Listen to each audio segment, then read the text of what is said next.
Ladies and gentlemen, good day and welcome to CMS Info Systems Limited Q3 FY24 earnings conference call hosted by Asian Market Securities Limited. This conference call may contain forward-looking statements about the company, which are based on the beliefs, opinions, and expectations of the company as on the date of this call. These statements are not the guarantees of future performance and involve risks and uncertainties that are difficult to predict. Actual results may differ from such expectations, projections, etc., whether expressed or implied. Participants are requested to exercise caution while referring to such statements and remarks. As a reminder, all participant lines will be in the listen-only mode, and there will be an opportunity for you to ask questions after the presentation concludes. Should you need assistance during the conference call, please signal an operator by pressing star, then 0 on your touch-tone phone. Please note that this conference is being recorded. I now hand the conference over to Mr. Prithvish Uppal from Asian Market Securities Limited. Thank you, and over to you, sir. Hi. Thank you, Michelle. Good afternoon, everyone. We are very pleased to host you and the management team of CMS Info Systems for the Q3 and 9 months ended FY24 earnings conference call.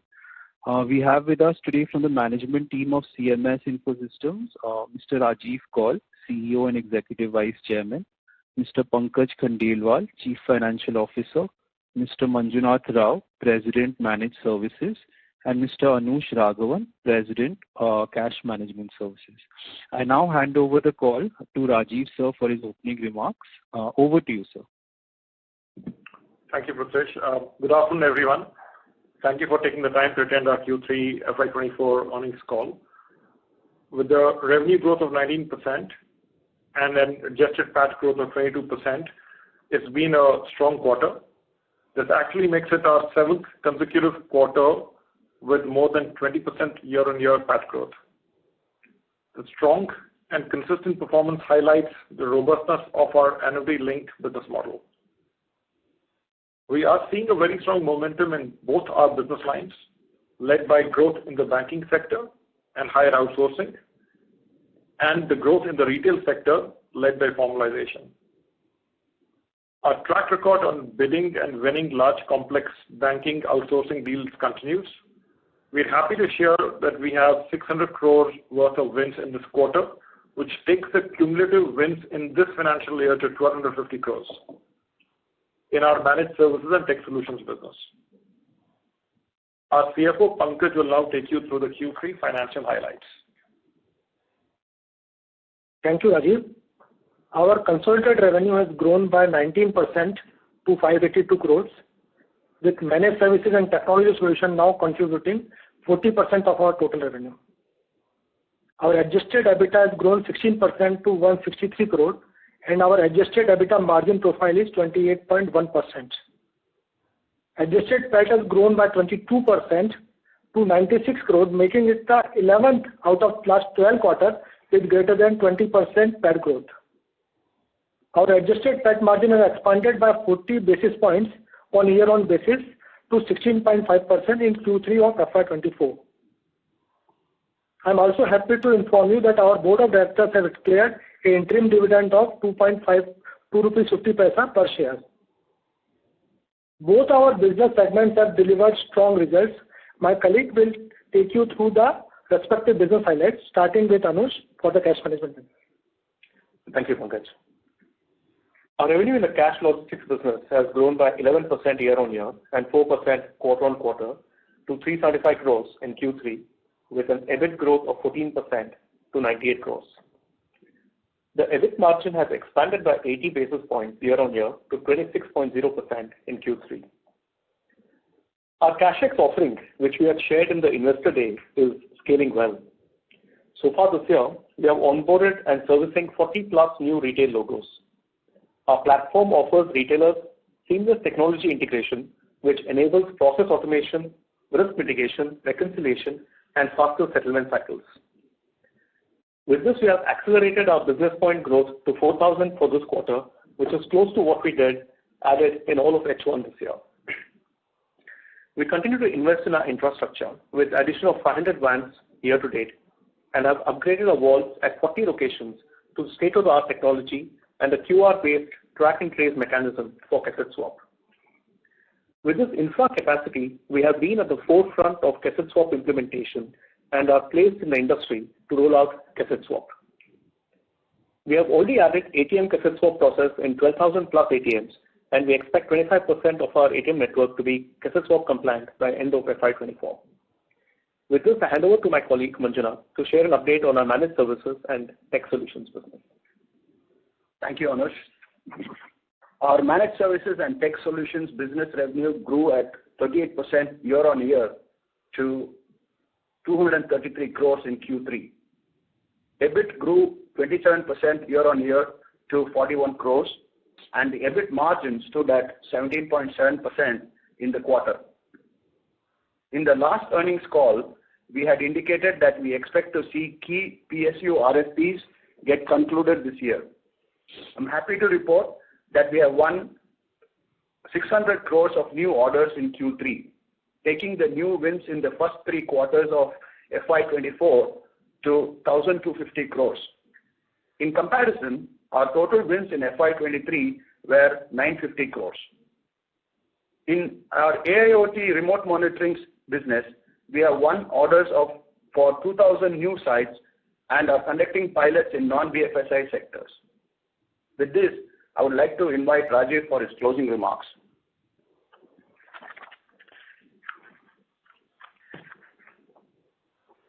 Thanks, Manju. To summarize, both of our businesses are showing great momentum. Our enterprise sales execution across banks and our solutions for retail such as CashX are delivering very good results. A significant part of our last 2 to 3 years growth was linked to the MS order book, the ATM growth and compliance. Going forward, we continue to see high growth from our managed services business, our retail and our AIoT businesses. Based on current visibility and new wins, we are on track to deliver revenue in this fiscal year of 2,250 to 2,300 crores, which would be a 16 to 18%, 17 to 19% growth rate. And we feel confident on our midterm outlook of FY25, which we had presented as an aspiration of 2,500 to 2,700 crores, to be in the upper half of that range. Thank you for your support in attending this call. We can now move to the Q&A. Thank you very much, sir. We will now begin the question and answer session. Anyone who wishes to ask questions may please press star and 1 on their touchtone phone. If you wish to withdraw yourself from the question queue, you may press star and 2. Participants are requested to use only handsets while asking a question.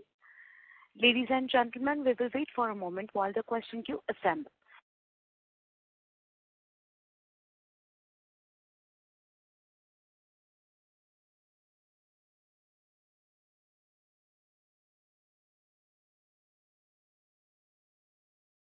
The first question is from the line of Asim from DAM Capital. Please go ahead. Yeah, hi everyone. Thank you for the opportunity.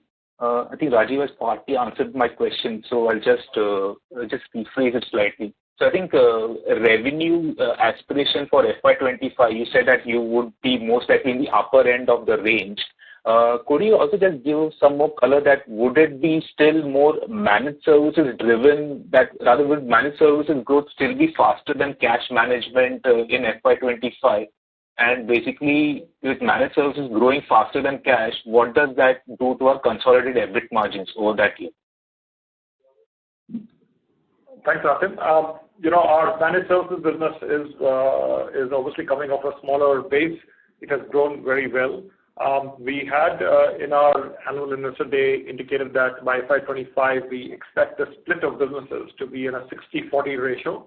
Q3 of FY24 we have already had that ratio. Forecasting it by quarter will be difficult, but I think we see a similar contribution from each business in the end of FY25 at a 60-40 level, which is what we had indicated in May earlier this year. From a margin perspective, the MS business EBIT margins are on the lower side. It's a business where we are aggressively growing and investing for market share. Also, it has a product automation mix to it, which can make a difference, which can impact margins on a quarterly basis. So I don't see any change in the margin profiles of the businesses from medium-term perspective. We will give you more clarity, I think, at the end of the fiscal year when we have an analyst day. Sure. I think, okay, for now, I think from a base case scenario, one should pencil in maybe a slight decline purely based on the mix changing in favor of managed services. Yes. Okay. Okay. And a second question is basically on the compliance norm pricing catch-up. So you have mentioned 85% of your ATMs are compliant, cassette swap at 15%. Can we know the similar figures for RCM and CIT? And if you can also talk about where the industry is currently in these three markets. Sure, Aseem. Hi, Anush here. And as we had stated earlier, the rollout of ATM compliance was happening on a route-wise basis. It's 85% of our routes which are fully compliant, especially with the addition of 500 plus vans onto our own network this year. On the RCM side, it is following a process of city-wise rollout, and as we speak, we would be compliant in a little bit more than 40% of our RCM network. The CIT business, the quality of network that we're operating, we've chosen to sort of have exclusively compliant contracts on the CIT network. So there are obviously some contracts which continue to come and go from certain public sector banks which do not fully mandate compliance. We're taking a very strategic call to not load our network with any of that business in order to just chase revenue. So 85% of ATM is compliant, almost all of CIT is compliant, and 40% of RCM business. And when when Amish refers this, he's talking to you on the CMS network. We obviously can't comment on the broader industry and what our banks are doing, but this is on the CMS network. As a management, we have taken a call to consolidate our focus on working with banks and partners which are focused on compliance. And any other business which is lower yield, we will slowly stop working on that and focus on a high yield business. But safe to assume that broadly, vis-a-vis industry, you would be higher, or maybe in the ATM's case, similar to industry levels? Or would the industry be much behind? We should be higher simply because the investments required for compliance were significant. We had front-loaded this investment in FY21 itself, FY2021 itself. So again, we will refrain from commenting on other market participants, but our focus on compliance has been to lead with this investments. Well, I think most of the investments for compliance have peaked, and I think you're seeing the benefit of that in just the quality of the business and also the margin profile of the business. Sure. And just last question, basically on your M&A focus points, you've mentioned business services, fintech, and financial inclusion. Can you just elaborate more specifically on these three, where your synergies lie with your existing strengths, and would all these be non-cash movement related, or would there still be an angle of cash over here? Well, from the investor day and what we talked about, I don't think there's any significant change in the way we think about acquisitions or M&A. And we did talk to you about the areas of our focus where we'll try to look for expansion.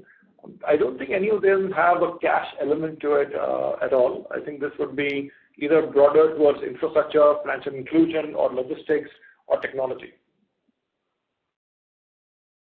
Okay. Thanks a lot for answering my questions. Thank you. Ladies and gentlemen, in order to ensure that the management will be able to address questions from all participants in the conference, please limit your questions to 2 per participant. Should you have a follow-up question, please rejoin the queue. Thank you. We'll take the next question from the line of Balaji from IIFL. Please go ahead. Thanks for taking my question. Congrats on the good results. My first question is on the FY24 revenue guidance that you have mentioned, which is 2250 to 2300 crores. If I take the midpoint, it implies about 27% YOY growth for 4Q, which is a fair bit higher than what you have been doing. So basically, what gives the visibility on such strong numbers in 4Q? The second question is on the ATM compliance, which you mentioned, of 85%. So we can see that, despite that, your cash management revenue has grown only by about 11%. I do understand that there was some pricing impact on a CIT contract, but still, one would have expected a slightly higher number since there should have been some realization boost from this compliance. So, what explains this phenomenon on the compliance percentage and the relatively lower revenue growth trajectory that we are seeing? So those are my two questions. Thanks, Balaji. From your commentary or your assumption before, I think there is the fact that our order book wins have been strong. That execution will lead to some of that work getting billed in Q4. Secondly, Q4 does tend to become a seasonally higher quarter as we have witnessed even last year. So we have I think that's what leads to the confidence of the commentary for revenue forecast for FY24. On your second question on the cash logistics business, I think if you go back to, we have always guided to the growth potential of the business in the medium term to a 10 to 13% range. I think at 11% it's still very good growth. There was that CIT contract loss which we had talked about earlier, but I think more importantly, what we are seeing is what I did say to Asim in this question is that as the team, we are standardizing our operations and delivery to focus on the compliance work. So any customer or customer segment where compliance is not a priority for them or they're not able to do it based on their own business model is the business which we will try and move away from. So case in point would be, let's say, the white label business. The white label business and the operators are not in a position to maybe drive full compliance for whatever reasons. I think we will let go of those businesses because we don't want to have our revamped infrastructure, delivering services of both compliance and non-compliance. I think that's not the right thing to do.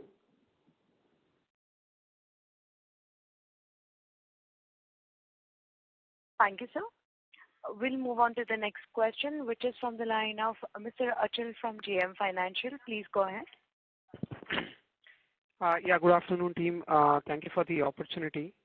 The question I had in mind is, with respect to, if you look at, I mean, this is more top-down question. We can kind of phrase this. If you look at the currency handled by the ATMs or per transaction value, number of transactions, we are seeing a marginal dip year after year. Or rather for the last few quarters. So the question I wanted to ask you is, how does it impact the cash management company as an industry, and also for us, how do we tackle this? How does it impact us? And the second question is there any monetary impact or financial impact already seen in our 2Q or 3Q numbers? Thanks, Achal. I think broadly, if you look at it, the fact that the interchange has continued to remain flat for the last few years, despite the broader industry asking for an increase, I think that is leading to more tepid 4% growth in the ATM volume. We firmly believe that deeper penetration of ATM is required, especially in semi-urban and rural, and that increase in ATM rollout, either accompanied by an interchange increase or with what the public sector banks are doing in terms of growing the ATM channels and expanding that, will lead to a more secular increase in overall ATM usage. However, with the current concentration of ATMs, the overall dispense to the channel is remaining relatively stable and steady at between 2.7 to 3 trillion of total currency handled. In terms of from a CIT perspective, I think we've sort of reiterated this in the past as well. We are more focused in terms of looking at the total cash handled through the CMS channel, which actually continues to grow quarter on quarter. So even in Q3, we had the highest ever currency handled at about 3.4 trillion. And the more immediate impact on our revenue stream is in terms of the total activities that we do, which have actually increased by about 10% year on year.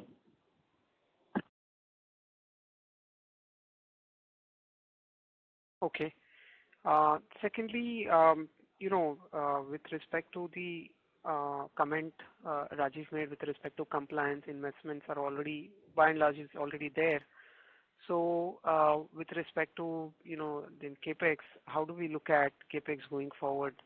And the another question I had in mind is with respect to the ATM addition, where do we stand? Because in the last call, you had mentioned about a fairly significant capacity, the ATM additions should happen in the second half. So how is that progressing, or are we seeing that getting pushed into FY25? Achal, I'll talk about the second question, and Pankaj can tell you on CapEx, the reply on the CapEx side. So a lot of the RFPs which have got deferred or delayed rather have started closing out. We have seen RFPs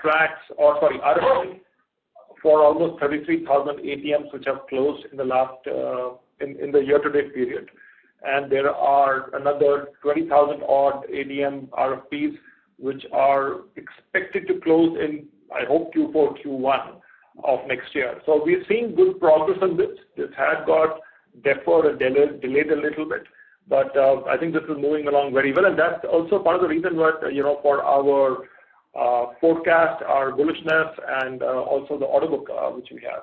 In terms of CapEx, your question, I'll let Pankaj give you a view. So CapEx spend will be lower than our earlier guidance of 150 crore in FY24, with some of it getting spilled to next financial year on account of large order books which you have in the Q3. Would you be able to give us the number, Pankaj, by any chance, FY24, what CapEx we would look at and how much is already spent in 9 months? So we have given a guidance earlier to 150 to 175 crore around in the last call. We expect that this will be over 100 crore rupees this year. And how much? 125 crores is the forecast we have for what we think will end up in CapEx spend this year. Understood. And how much is already spent, Pankaj, in 9 months? I think H1 we had reported the number. I don't exactly remember the number. It will be in our H1 results. So you will get a sense in there. Got it. This is very helpful. I'll come back in the queue for the follow-ups. Thank you. Thank you. May we request all the participants to limit their questions to 2 per participant. Thank you. The next question is from the line of Nitin Sharma from MC Pro Research. Please go ahead. Yeah, hi. Thanks. So 2 questions. First of all, on the cost end, both purchase of traded goods went up sharply. Similarly, service and security charges also went up. How should we see it going ahead? And then I'll follow up.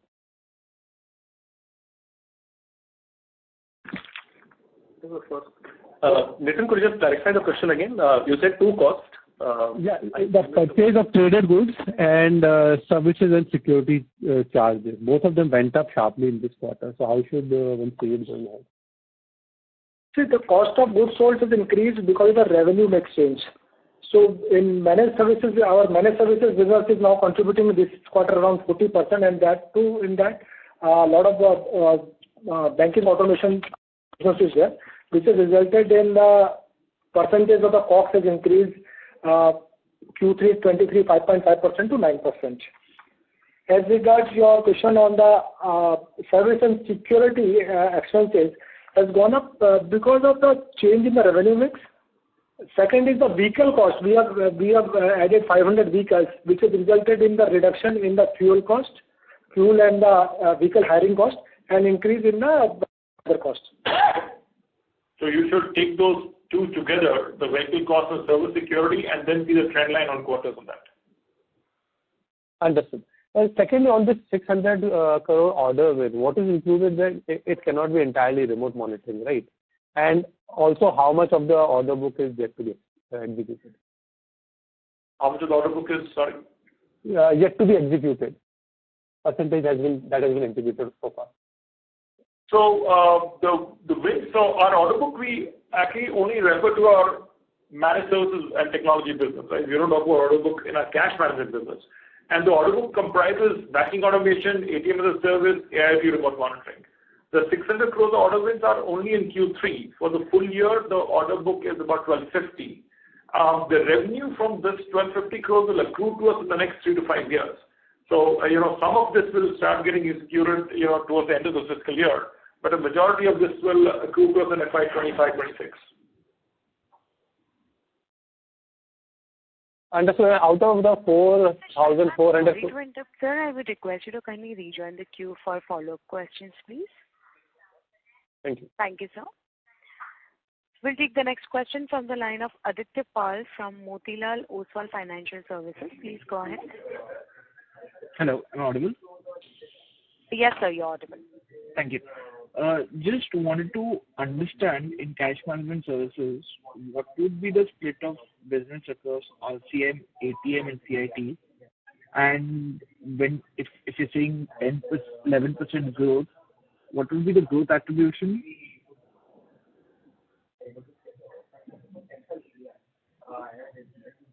So, we don't split our contribution of businesses within cash management. I think we always talk about overall business point and the overall business growth. We don't detail our growth by sub-segment. Okay, but if you can just give a commentary on if you want to attribute where the 11% growth is coming from, which one of the three is driving the growth? So, this was part of my opening and closing remarks, where we said that a significant part of our last 2 to 3 year growth came from the ATM market and compliance-driven growth, and our ATM as a service business lines. The current trend and momentum indicates that our business in retail is growing very healthily. Anush also talked about the CashX offering, which is doing well. Also, our AIoT remote monitoring business is doing well, and our broader managed services business is growing very, very strongly. All right. And so just talking about cash management services, so when I look at over the last 6 to 7 quarters, on a year-on-year growth has actually slowed down from high 20% to now low double digits. Anything that we have to read into it, or? No, I think you should go back to what most people thought before IPO, that cash business cannot grow in the first place, and then we surprised people with growing very 20% at that time. You have to think of this larger business in cash management as linked to formalization and growth of the economy. So in a way, we will be linked to the growth of the economy. A 10 to 12% growth in a large business is, I think, very good and very healthy. It will look optically lower than what we had in 2 years prior. But from a long-term perspective, I think our goal remains to see this business growing in the 10 to 13% range, which I think should be the market expectation also. Understood. Thank you so much. Thank you. The next question is from the line of Pranay Jain from Deal Wealth Capital. Please go ahead. Yes, could you throw some color on the outsourcing cycle in ATMs and how our talks with the banking partners on the PSU private side is giving us an idea of what could come to us next year as part of the expansion, the refresh cycle, and the outsourcing trend? So, I'll refer to the answer we just made. 33,000. So, the outsourcing trends are obviously different across different business lines, but the large ones, which we were looking to work on, were the whole ATM refresh cycle. 33,000 ATMs have already been the process of getting awarded this year. 20,000 odd should happen in the early part of next fiscal year. In addition to that, I think there is, when you think of AIoT business, the RMS business, and our software business, we are in talks with many banks in terms of their expansion, and actually for them, it's just about adopting new technology, right? This is technology which has not been used before at many banks, whether it's their branches or in their ATMs. And I don't think I can tell you what will likely happen next year. It's very, in terms of order wins. Order wins will only conclude basis is linked to competitive intensity, of course, in each business of ours. But our gross order wins over the last 3 years are being at the range of about 4,400, 4,500 crores. 1,250 crores of order wins in the 9 months of this year. And we aim to keep, doing well with this as and when contracts come up for bidding. Okay, and are most of the wins with regards to expansion in the banking and the refresh that we are seeing coming from non-metro PIN codes? Is that the understanding going forward? So, no, I think this is, so expansion for sure, you're right. Expansion would be in the semi-metro and rural side. The refresh would be across the country, right? Because infrastructure, which was set up 7, 8, 10 years ago, was across, would be largely in the urban centers. And that would need to get replaced and upgraded. by newer technology. Also, sorry, is that what your question was completely? I couldn't hear you fully. Yeah, that was part of the question, and the second part was how is the competitive intensity looking? Because our peers, whether it is Hitachi or Radiant or other smaller ones, they're quite aggressive in pricing and win. So how are we tackling competition presently? We've been talking about competitive intensity will be higher for the last 5 quarters. I think I've said this in every call. India is an exciting market for domestic and multinational companies. We expect competitive intensity to be intense. That's the job of competition, right? So whether that is, obviously competitive intensity leads to pricing impact. We've been doing a pretty good job of focusing on market share and growth, as you can see from our results over the last 7 to 8 quarters. Our job is to balance growth with market share and then margin profile. And in our core strategic businesses, we are very clear of focusing, long-term business, very clear of focusing on market share. And therefore, again, if you look back at some of my commentary, some of the lower yield businesses, which are not likely to get into compliance over the coming year or two, we are not interested in those businesses, and we'd rather step away from that and focus our energy on businesses which are stickier and better margin profile in the long term. All right. And last 2-part question. One on the remote monitoring, since we are seeing a lot of opportunities in India. I'm sorry to interrupt, Mr. Jain. I would request you to kindly rejoin for follow-up, please. Thank you. Thank you, sir. We'll take the next question from the line of Ankit Kanodia from SmartSync Services. Please go ahead. Thank you for taking my question. So my question is related to a news article which appeared maybe yesterday or day before yesterday, where it has been mentioned that 40,000 aging ATMs are to be replaced in the next 12 to 18 months and 10,000 new ones to be added. So just wanted your thought on that in terms of how much of that can come to us and how much of that will lead to only cash management business, and is there any scope for managed services business also with these new ATMs? If you can throw some more color on this, that would be very helpful. So, this is, I talked about the 33,000 ATMs which are already been closed out, 20,000 more. This is sort of part of the same trend or the article you might be referring to. The numbers may be a little bit here and there, but the number I'm telling you right now is what you should refer to. There is an upfront opportunity of winning the automation business, and then there is a longer-term opportunity from by services, managed services. Some of this may come as ATM as a service business. But from a upfront product automation perspective, our historical market share has been in the 15-16% range. For the business which got contracted out, the 30,000 odd ATMs and recyclers, our market share there in the wins would be more about 25%. What will happen in the future, we can't tell you, but this is what the trend is right now. Thank you. That was very helpful. Just one more question related to that article only. Someone from our team, Mr. Manjunath Rao, he mentions there that banks right now is looking at ATM as a selling point rather than a service point. So if you can just elaborate a little more on that as to how does that open up new opportunities for us. So Manju will help answer that. Yes, this was in regard to the branch expansion plans of the banks.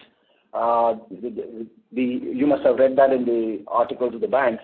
The branch, typically on the ATM front, we have 1:2 deployments. One for every branch, there are 2 ATMs deployed. And in that model, the banks are now thinking of a smaller format of their branch and making it more automated and using that space as their cross-selling points.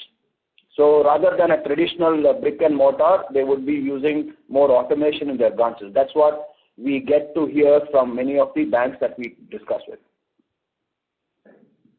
Okay, and how does that help us? Oh, absolutely. Because the banking automation business itself, as well as if the model moves on to ATM as a SaaS model, then that it would help us manage services business, and also almost all our businesses get a play in that, including remote monitoring services. Thank you so much. That really was very helpful.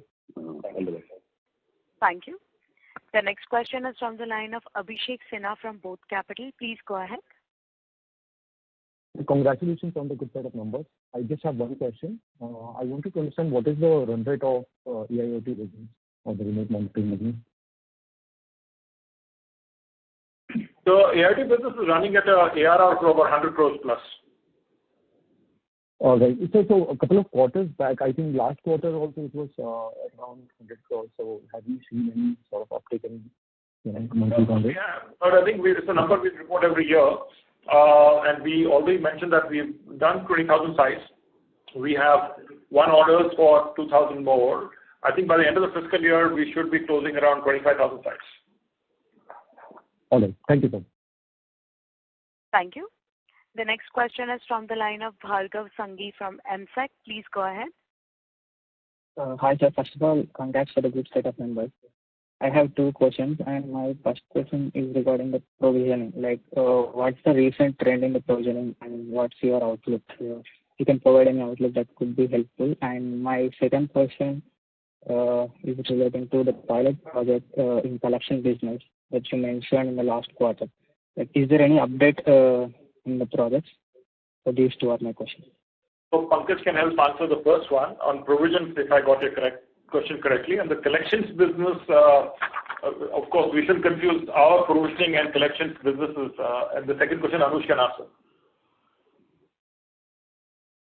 So on the provisioning part, with the rollout of the compliance and increased coverage of the categorization, we have seen a decrease in our risk cost. This has allowed us to drive a corresponding reduction in our provision from 5.1% in FY23 to 4.1% in H1 of the FY24. Further, we expect that closed FY25, we will expect to close sub 4% basis. Can you mention for the Q3? So H1 we have done 4.1%, and we are expecting that at the full FY24 we will close less than 4%. So the Q3 was also lesser than the H1 number. So there is a gradual decrease in the corresponding in the provision because of the rollout of the compliance and the increased coverage of the categorization. Okay, and Anush on the collections. Yeah, I think as we have said, FY24 is a year where we will incubate a few new businesses and run advanced pilots. Collections is obviously one that we were looking at very keenly. I think the pilot is progressing quite well. We would love to come back to you and update you in more detail on that closer towards doing the next Investor Day. We have signed more than 15 contracts with various banks and NBFCs, and I think there's a lot of learning which our team has been getting out of that.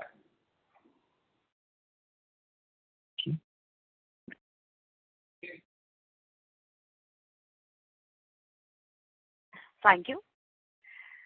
The next question is from the line of Darshan Shah from Multi-Act Equity Consultancy Private Limited. Please go ahead. Yeah, thanks for the opportunity. I have two questions. One is on the order wins during the quarter. Can you just split it between CAPEX intensive versus non-CAPEX intensive out of that 600 crore of order wins? So instead of just Q3, we'll tell you for the whole year to date. The year to date order wins are 1,250 crores. I think less than one third of that will need capital investment. The remaining will not. Okay, thanks. And my second question is on dividend payout. So this is the first time we have given interim dividend. So is there any change in thought process of dividend payout policy? Because this, if we look at Q3 dividend payout, it comes to around 45-46%. Versus 25-26. Yeah. So it's not a 45-46 for the quarter. I think this is an info. Let me clarify. We have done interim dividends before. In FY22, we have done interim dividend.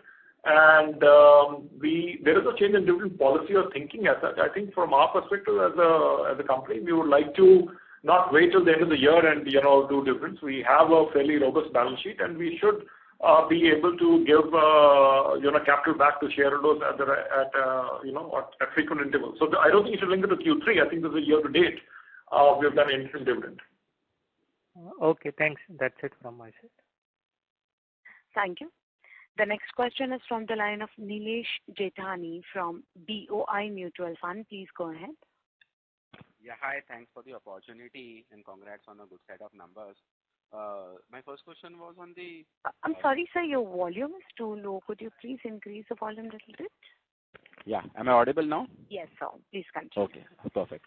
My first question was on the margin front. So from going forward, wanted to understand in the both business, that is managed services as well as cash logistics, what are the levers for margin expansion? I understand remote monitoring is one of the piece, but apart from that, what are the levers for margin expansion from here on? You know, first of all, I do want to underline the fact that our margin profile is best in class globally. You will not, I would struggle to know of companies which have the margin profile which we've been delivering consistently. Second point I want to underline is that our margins have expanded substantially over the last 3 years, and in both of our businesses, managed services as well as cash management. Number 3, I will go back to repeat myself again and say that we expect intense competitive intensity. In this intensity, our job is to make sure we defend and grow market share and growth. Of course, our efforts will be to maintain margin profile as much as we can, but that's not, I don't think margin profiles can be linear in nature. Lastly, it's like your fundamental question on levers of margin extraction. I think the mix of business is one. The second is really about productivity. If you are able to do more activities on the network, and third is just pricing. So the levers will not change dramatically for any company, including us. And for us, the one thing which we have been good at, and we hope we can continue doing that in the future, is driving a very strong investment in technology in the core of our operations for the last several years, which has helped us systematically drive productivity. You're seeing that also help in reducing our, let's say, our risk cost this year, and just to keep working on improving these things. But we don't control inflation. We don't control how competition will be. And from the longer term perspective, we have to be very careful and not just be overly focused on margins, but we focus on revenue growth and market share. Got it. So on this revenue growth and market share piece, just wanted to understand if more and more brown label ATMs come out in the market, and say we don't participate aggressively in that, but we participate for the other ancillary services and even managed services for those ATMs. So I wanted to understand today, whatever vans or whatever infrastructure we are in place, and say additional, say 70,000-80,000 of PSU banking ATMs are there for refresh.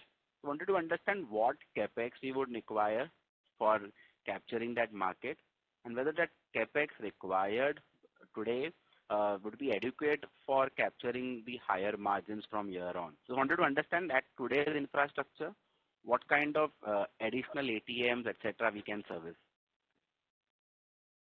I mean, in a way, what you're saying is on our current investments on vans and capacity, how much more capacity could we really do?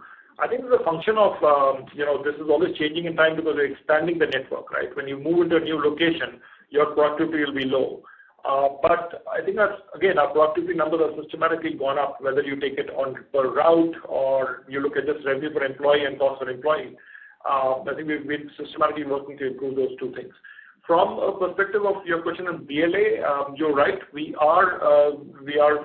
are reasonably careful on that segment because it's capital intensity. We don't mind the capital intensity. It's just that making a bet on how transactions will be for the next 7 years, we don't think we have that good a quality. Therefore, we will always be more conservative. We have rightly or wrongly taken a call that we will try and cap the contribution of this business to under 15% of our revenue. We think that's the way to do position sizing, like when you do capital allocation.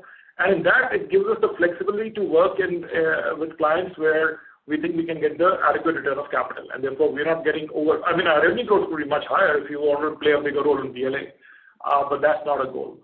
And I think I've answered quality. Yeah, and then the last point is really about when you think of, what the work we do in our network, we are trying to make sure that we change that to a higher yield and higher quality. and we wean off the lower, let's take the lower yield and therefore the lower margin business over this network. 3 years ago, it was very different because of the network quality was different. Today, our network infrastructure is of a much higher quality, and we don't want to use that to deliver services which are not in line with the way we want to grow. From a need for capital, we've done roughly a 200 crore capex, I think, Pankaj, for the last 2 fiscal years. This year, we were estimating 150 to 175. It will be lower, but some of that will just slip into early part of next year. It's too early to know what the capital needs of the business are going to be from a 3-year cycle. But if next year we would hope to be at a 200 crore capital plus some of the slip over from this year, so maybe it's a 250, 300 crore number for next year right now. But keep in mind that the EBITDA of the business has grown significantly over these 3-4 years, and therefore the capex as a percentage of EBITDA is going down substantially.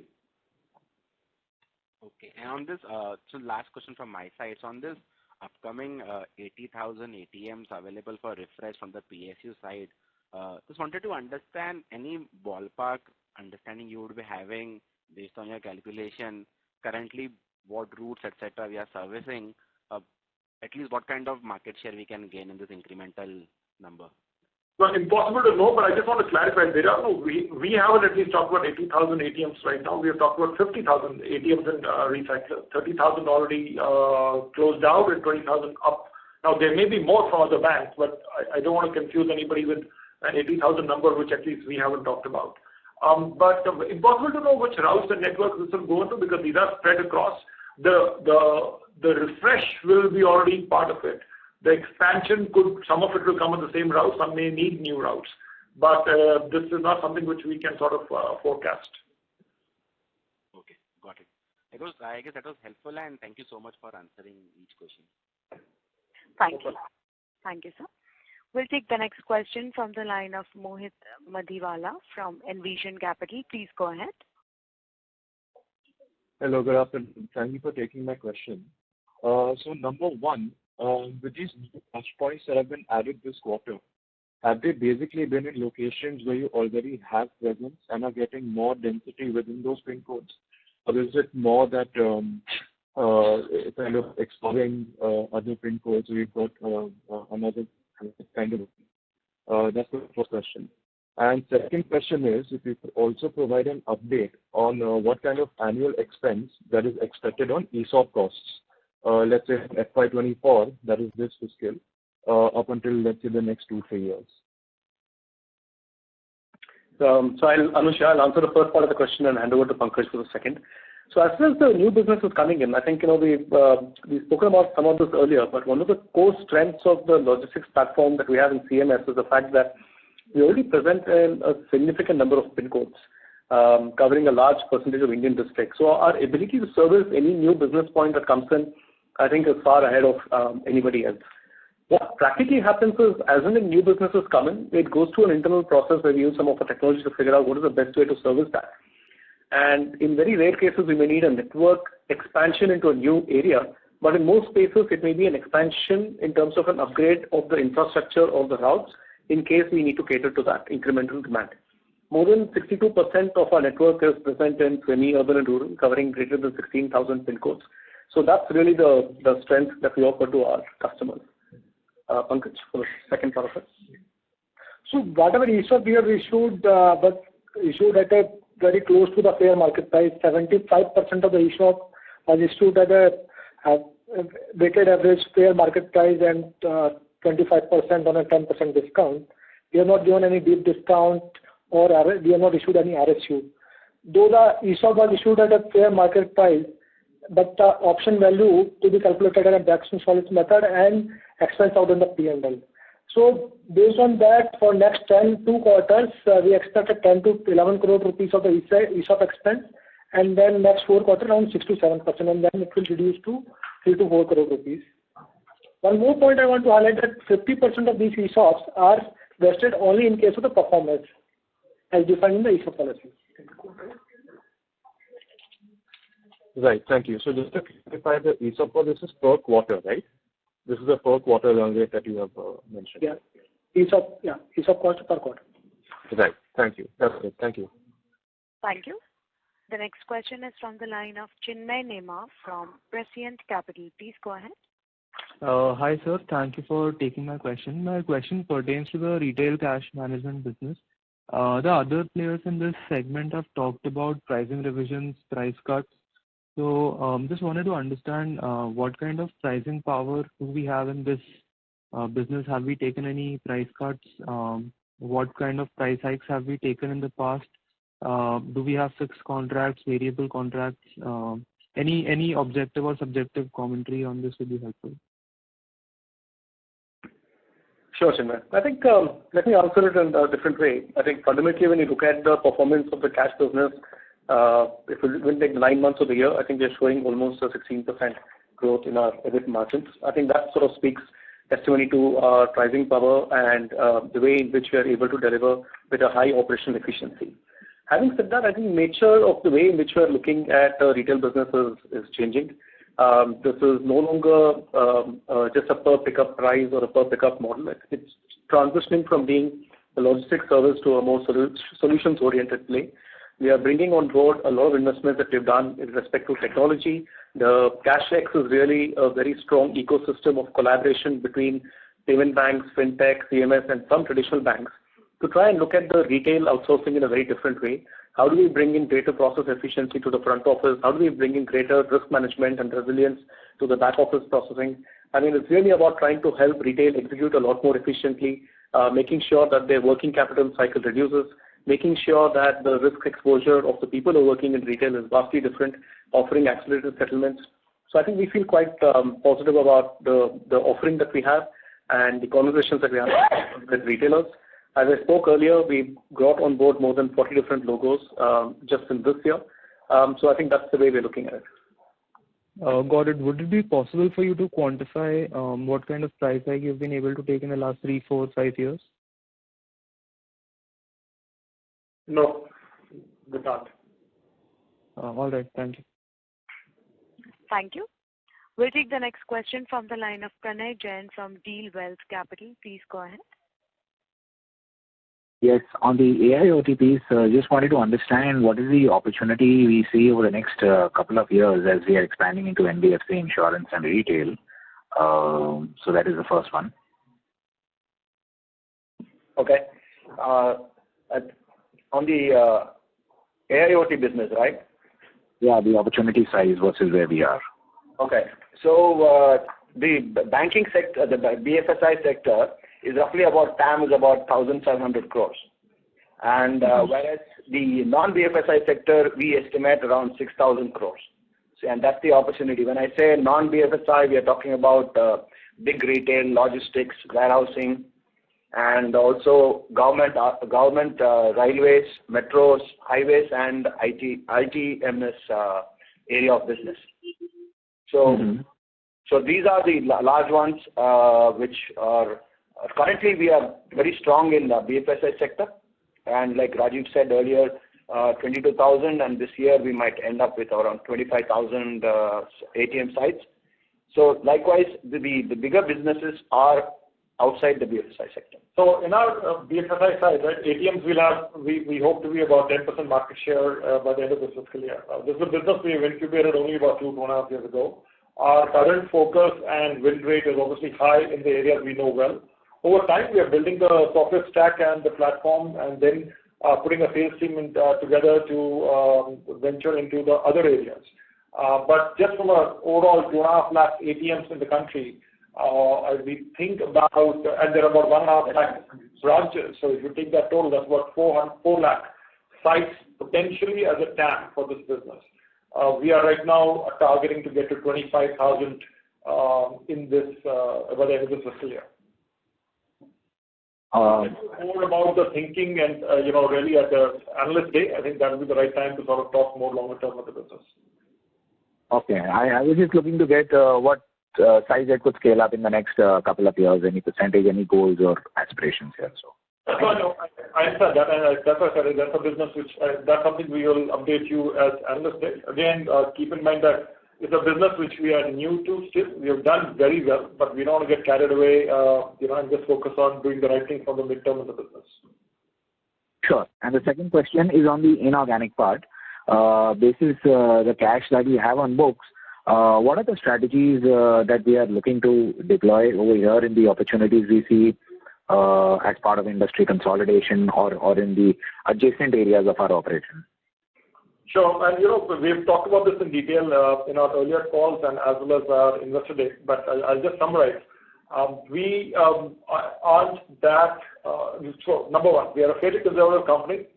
We have done many small tuck-in M&A deals and to look for expansion. But we do see opportunity to scale into newer segments with meaningful M&A in the coming years. We have reasonable cash in the books, which we want to have flexibility as and when an opportunity comes up. Having said that, buoyant stock markets and whatever don't necessarily help for M&A, especially for a company like us, which is looking to do things at the right value. Our focus will not be so much on consolidation. I think the consolidation opportunity, as a market leader in most of the segments, we will prefer to grow organically rather than do aggressive M&A. We think that's the best use of our capital, to invest the capital ourselves rather than use it to buy somebody in our current line of businesses. The areas where we would like to deploy capital for expansion remain on broader financial inclusion and infrastructure space of banks, bullion logistics, and collections. All right. And we have adjacencies over here, right? The areas that you mentioned. Financial inclusion and the other pieces that you mentioned. Or are they fresher areas for us? Well, when you think of bullion logistics, it's a fresh area for us, but the logistics business, we do cash logistics, we know risk management, and therefore, but we may not know the client, so therefore the whole thing is about getting new clients there. When you think of collections, we haven't done collections, but then again, it's a business which should render itself very well to the infrastructure we set up of both governance, risk management, and the branches we have in a cash logistics business. The clients here would be banks and NBFCs with whom we already do some work. So I guess it depends on how you define the work, right? And the final financial inclusion, I think that would be something new. Our approach usually for M&A from the past has been to incubate and pilot new businesses internally, learn about them, or do a small acquisition to learn and then only scale it up. We normally don't do something big in a new sector upfront.